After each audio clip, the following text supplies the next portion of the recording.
Hello, everyone, and welcome to another episode of Mr. West's Neck of the Woods. From Patrick McManus's book, Real Ponies Don't Go Oink, chapter number 7, A Brief History of Giving, 1942 to 1989. Age 8. I have yet in my life to give anybody a gift. I have not even thought about giving anybody a gift. By some happy stroke of fate, I have been exclusively on the receiving end of gifts. I am happy with this arrangement and see no reason to change it. Age 9. Mother tells me the time has come when I should start giving Christmas presents to other members of the immediate family. We argue, and she wins. Mother gives me $3 to buy presents for my sister, my grandmother, and herself. The Saturday before Christmas, I go to town to shop for gifts. I am tense, confused. Then I find the perfect gift for my sister. Christmas money now reduced to $2.95.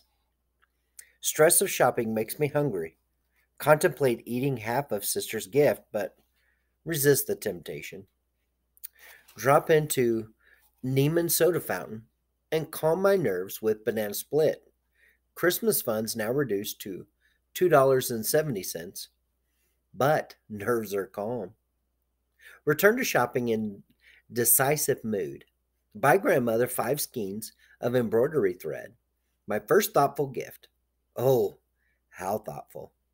Buy mother exquisite little red glass cup. My first expensive gift. Oh, you shouldn't have. Relax with a hot dog and a Coke. Both I and Christmas funds exhausted.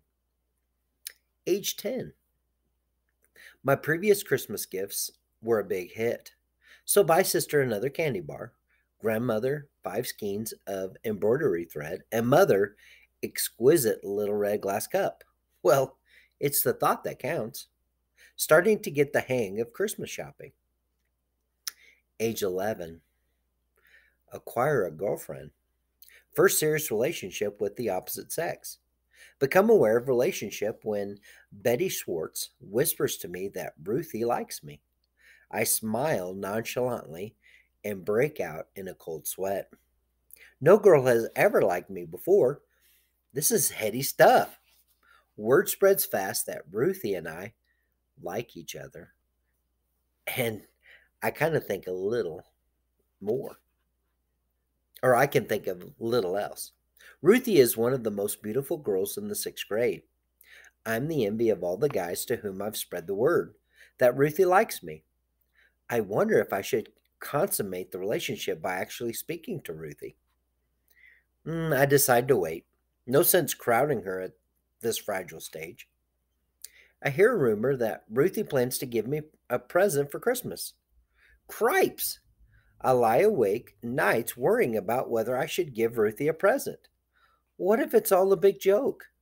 Maybe Ruthie doesn't even intend to give me a present. Maybe she doesn't even like me. Cripes! But what if Ruthie gives me a present and I'll give her one back? Cripes! I better give her a present.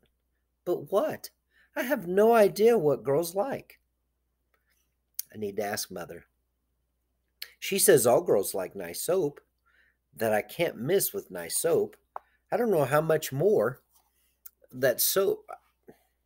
I don't know much more about soap than I do about girls. But I buy Ruthie the nicest soap that I can find and I gift wrapped it with a little pink bow on top.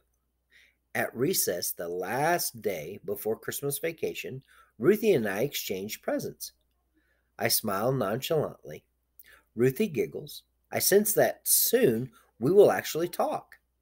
Ruthie's present turns out to be a big little book, a genre I gave up some years before, but it's the thought that counts. By the end of the day, word comes to me that Ruthie has broken off our relationship. She doesn't even like me anymore. I report the failed romance to Mother. You gave her what? 3 bars of Life Boy. Mother walks away shaking her head. Just my luck to have my first affair with the one girl in the world who doesn't like soap. Age 12. Christmas shopping for the family is no easier. It's more complicated, if anything. Sister's allergy has cleared up, and she is now allowed to eat candy. Mother informs me that she herself has an adequate, perhaps even excessive, supply of exquisite little red glass cups. On the plus side, grandmother says that she may soon take up embroidery as a hobby.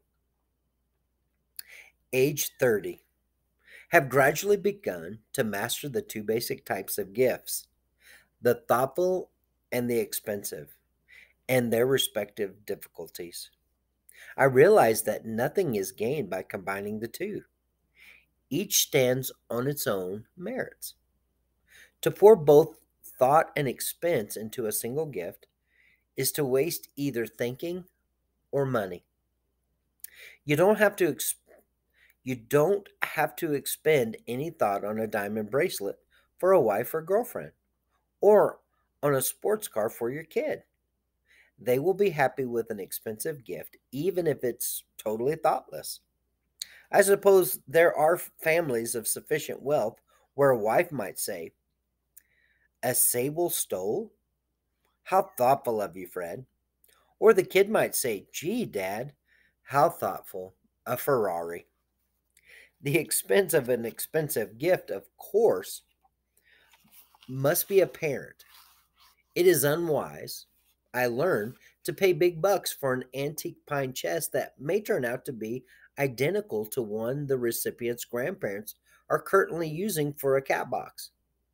If I pay $400 for a gift, it better shout out $400 loud and clear. Otherwise, I might as well go with a thoughtful gift. Being a modest means in this period of my life, I am limited to giving thoughtful, cheap gifts. The thoughtful gift, alas, involves the tedium of actually thinking about the recipient at some length in order to match the gift to his or her lifestyle, their hobby, occupation, or emotional state at the moment. As I now know, one must be particularly wary of thoughtful gifts that may imply unintended statements about the recipient's character, or, worse yet, make rude remarks about his or her habits and personal hygiene. That is why gifts of soap, or handkerchiefs for that matter, should be avoided. A box of handkerchiefs? Is he trying to tell me? Indeed, gifts that make statements of any kind are fraught with risk. My policy now is to select only those gifts that know how to keep their mouths shut. Age 40. Begin teaching the art of giving. My wife buys expensive wood bowl for friend, Frida, who's done her special favor, or who's done her a special favor. Bowl is hand carved out of wood, so rare only 5 other pieces exist in the world, 4 under lock and key in the Vatican. Carving personally signed by dead artist Leonardo da Vinci Perkins, whose name is spoken in hushed reverence by aficionados of wood bowl carving. Wife begins wrapping gift. Using Socratic method, I attempt to instruct her on the art of expensive giving. Am I correct in assuming Frida knows her woods pretty well? I ask gently. Frida couldn't tell a 2x4 from a sheet of plywood. I see. Wouldn't she have perhaps developed an interest in rare woods while studying the works of Leonardo da Vinci Perkins? Frida? She's never even heard of Perkins. Huh? Do you think it might be a good idea to insert the receipt for the bowl somewhere in the wrapping as though it had slipped in there by accident? That's so crude and disgusting, only you would think of it. Well, true, but do you perhaps see any resemblance between this work of art and the bowl our daughter Erin turned out in high school shop class when she was a sophomore? Is it at all possible that Frida might think this is a thoughtful gift related to her gardening? Drill a drain hole in the bottom and plant petunias in it? Well, don't just stand there yakking. Go get the receipt out of my purse while I undo an edge of the wrapping. Age 55. There are now 87 different occasions and several hundred people for whom I must buy gifts throughout the course of each year.